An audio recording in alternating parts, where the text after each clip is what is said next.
chers candidats aux centres régionaux des métiers de l'éducation et de la formation, bonjour à tous et bienvenue dans cette séquence sur 2 dans laquelle on va corriger la session 2017. Et donc, je tiens tout d'abord à vous rappeler que le sujet est composé de 2 épreuves. Un premier qui concerne les mathématiques, il est composé de 20 items. Et je tiens également à préciser que chaque thème, en fait, chaque question pourrait avoir 2 propositions correctes, ceci à l'encontre de la session 2019 et 2020. La deuxième épreuve concerne la didactique, que vous pouvez également trouver sur cette chaîne. Alors, pour la question 1, soit A un réel et UN une suite de réels tels que U0 égale à 1 et UN plus 1 égale à sinus de UN. Alors, cette session a pour une particularité, propose des exercices composés de questions. Donc, on devrait garder le contexte de l'exercice et répondre, par exemple, aux 4 questions proposées. Alors, comme d'habitude, l'objectif, ce n'est pas de donner des réponses, ça ne sert à rien, mais de préparer ce concours. Et donc, préparer le concours m'incite à vous donner les idées clés, la méthodologie, parfois des rappels que j'ai collectés du cours, ou bien des situations pertinentes ou semblables. Alors, la première question, est-ce que cette fonction, plutôt est-ce que cette suite, elle est croissante, décroissante, bornée alors, qu'est-ce que je vais vous proposer? La croissante et décroissante, ça laisse savoir parce que normalement, on a une fonction qui est sinusoïdale, donc c'est loin d'avoir une monotonie constante. Et donc, on devrait penser à borné et convergent. Alors, pour la convergence, on sait, par exemple, dans le cadre des fonctions numériques, que ce type de fonction n'admet pas de limite au voisinage de plus l'infini, c'est ce que je vais vous proposer. Donc, il nous reste la possibilité de borner. Alors, elle est bornée pourquoi? Parce que la valeur absolue de sinus x, peu n'importe la valeur de x, elle est inférieure à 1. Mais ici, on est en présence d'une suite numérique et donc son premier terme égal à 1 et on ne sait pas si ce A est supérieur à 1 ou il est inférieur à 1. Donc, on va prendre on peut montrer que UN il est inférieur à 1 et le maximum de 1 est de 1.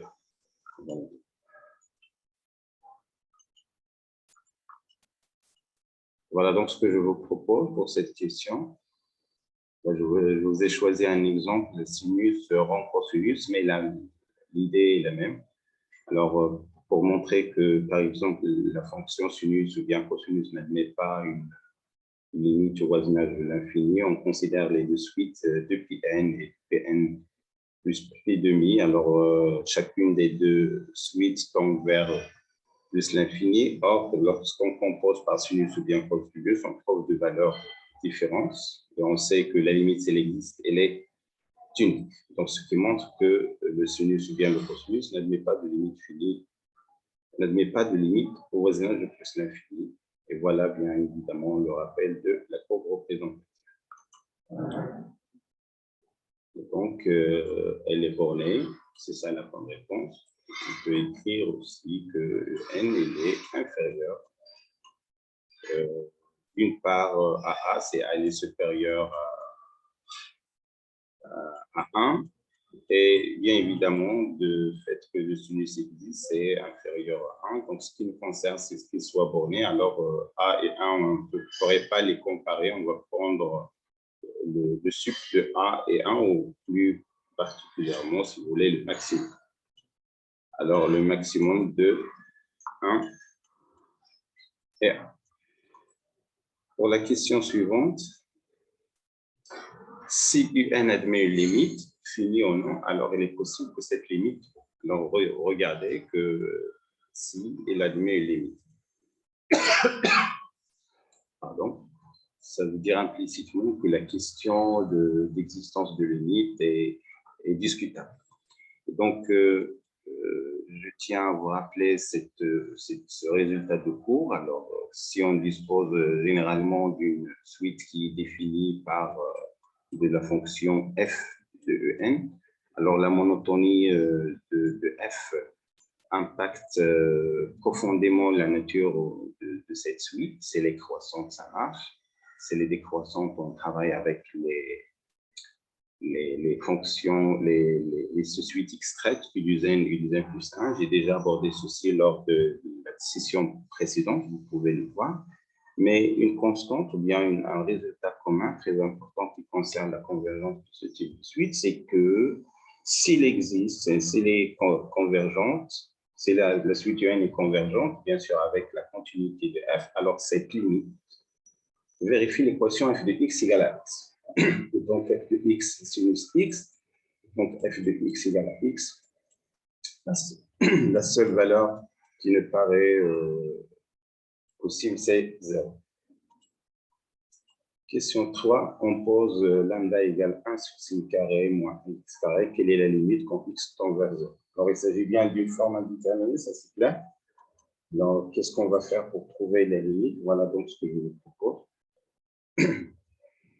Alors, j'ai fait un petit calcul, puis une identité remarquable, puis j'ai un produit de deux quantités, les voilà. Alors, pour celle-là, pas de problème, parce que quand x tend vers 0, ça c'est 1, c'est 1, ici c'est 1 plus 1, c'est 2 sur 2, c'est 1, pas de problème.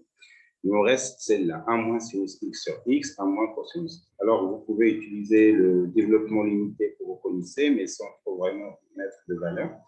On sait que sinus x est équivalent au voisinage de 0 à x moins x3 sur 3 factoriel, et le cosinus 1 moins x. Je vous laisse faire le calcul pour trouver 1 sur 3 avec cette méthode. Je rappelle que vous pouvez arrêter la vidéo pour pour faire le tour de la question. Question 4, on pose cette fois a égale à pi sur 4. Chercher un équivalent voisin de l'infini de la suite. Alors, qu'est-ce qu'on va proposer? Voilà, on va profiter de cette limite. J'explique. Alors, on a cette limite quand x tend vers 0 égale à 0, et la limite de n quand n tend vers plus l'infini, c'est 0. Hein. Et donc, la limite de cette expression, c'est lambda. Donc, je vais en quelque sorte supprimer la limite et se contenter de travailler en équivalence au voisinage de l'infini et faire des opérations. Attention, ce n'est pas toujours vrai. Je dispose d'un contre-exemple, c'est-à-dire si une quantité est équivalente à une autre, alors on ne peut pas vraiment travailler par des équivalences en ajoutant, mais quand même. Ça marche dans ce cas parce qu'on pourrait travailler par une autre méthode. Mais vu qu'il s'agit d'un concours, on pourrait bien très rapidement retrouver ce résultat en suivant ceci. Alors, il s'agit d'une équivalence, finalement, un petit calcul après, j'ai détaillé, qui permet de conclure que la limite de cette quantité sur UN égale à 1. Donc, ça revient au même. Vous pouvez proposer notre méthode pour montrer que la limite de cette quantité A sur NN lambda sur UN égale à 1. C'est ça, donc, l'équivalence. F est équivalente à G au voisinage de plus l'infini. Ça veut dire que c'est équivaut à chercher ou bien à démontrer que la limite de sur G de X pour X tend vers l'infini égale à 1. Question 7. On se donne cette fois-ci la suite numérique définie par moins 1 à la puissance 1 sur 2n plus 1. Alors, est-ce que cette suite, elle est croissante? Est-ce qu'elle est décroissante? Mais attention, ce n'est pas UN, mais la somme des n termes consécutifs. Alors, je ne sais pas si ce que... Non, je ne vais rien proposer. Mais normalement, je devrais avoir une réponse. Alors, je vais chercher la réponse. Peut-être elle est placée quelque part. Là, voilà. Alors, j'ai pris Sn plus 1 moins Sn. Ça va me donner AN plus 1, ça veut dire cette quantité. Donc, on ne peut rien conclure parce qu'on a un terme alterné entre moins 1 et 1, donc moins 1 à la puissance n plus 1. On ne peut pas conclure est-ce que c'est n impair ou bien impair. Et donc, on ne peut rien conclure sur la monotonie de la suite Sn. Est-ce qu'elle est croissante? Est-ce qu'elle est décroissante? Donc, je vais étudier la monotonie de Sn, S de 2n. Mais attention, lorsqu'on remplace n par 2 plus 1, ça donne S2n plus 2. C'est ça l'idée. moins S2N, donc ça laisse garder ces deux termes. Et donc, un simple calcul permet d'avoir que cette quantité est strictement négative, ce qui montre que S2N est strictement décroissant. Alors, vous pouvez également, Sn est strictement positif, on décompose, ou bien on fait cette lecture groupe par groupe comme somme de quantités qui sont positives. Question suivante. Alors, cette fois-ci, on se donne une intégrale n qui est égale à l'intégrale de 0,1 à moins x à la puissance n exponentielle de x. La question est de calculer E0 et E1. Alors, on n'a rien, c'est une question directe, il faut calculer. Hein. Donc, E0, c'est l'exponentielle moins 2x, je vous laisse faire. La primitive, c'est moins 1 demi l'exponentielle moins 2x, donc ça donne ceci. Ben, il faut faire attention aux calculs à la main. Ça me concerne seulement d'orienter, de guider vos idées et de vous rappeler l'essentiel, mais peut-être rapide, vous devez l'assurer. Alors, pour I1, je vais utiliser l'intégration par partie. Attention, je retrouve I0, donc je vais la remplacer pour trouver I1. Et donc, voilà, donc la bonne réponse, c'est celle-là. Question 6, est-ce que la suite n est croissante, décroissante? Question de monotonie. Est-ce qu'elle est convergente? Est-ce qu'elle tend vers l'infini? Alors, pour répondre à la question de monotonie, tout d'abord, puisque E1 inférieur à E0, c'est simple également à donner la valeur. Ça laisse conjecturer qu'elle est décroissante. Donc, elle est décroissante de plus... phi n, elle est positive parce que c'est la quantité qui se trouve à l'intérieur de symbole intégral est positive, alors l'intégrale est positive, ce qui montre que l'expression elle est décroissante positive minorée, donc d'après le terme de la convergence de Newton, elle est convergente. Voilà la bonne réponse, et celle-là également.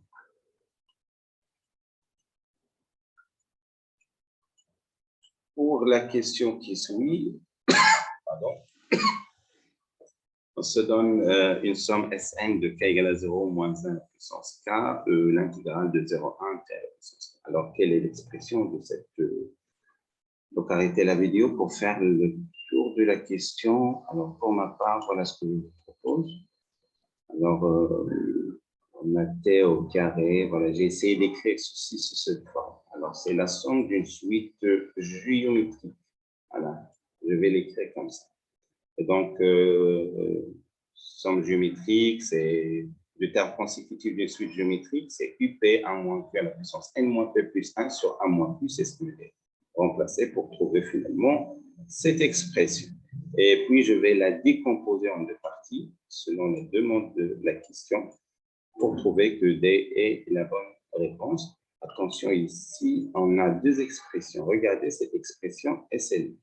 C'est moins 1 à la puissance n plus 1. On peut faire sortir un moins 1, donc c'est moins 1.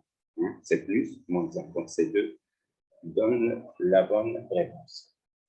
Dernière question pour cette première séquence. On en déduit que la suite Sn tend vers, c'est-à-dire on devrait chercher la limite de cette... Alors, voilà ce que je vous propose. Alors, la deuxième partie de l'expression et tend vers 0, je pourrais bien la majorer, majoration classique, puisque t carré est positif. Donc, je vais garder le polynôme. Et bien évidemment, ceci après calcul va me donner 1 sur 2n plus 3. Et bien évidemment, il nous reste la première partie qui vaut pi sur 4. Donc, notre suite tend vers pi sur 4. Donc, voilà pour cette première séquence sur 2. Je rappelle que le sujet qui concerne la didactique est également disponible sur cette chaîne. Merci de votre attention et à la prochaine vidéo.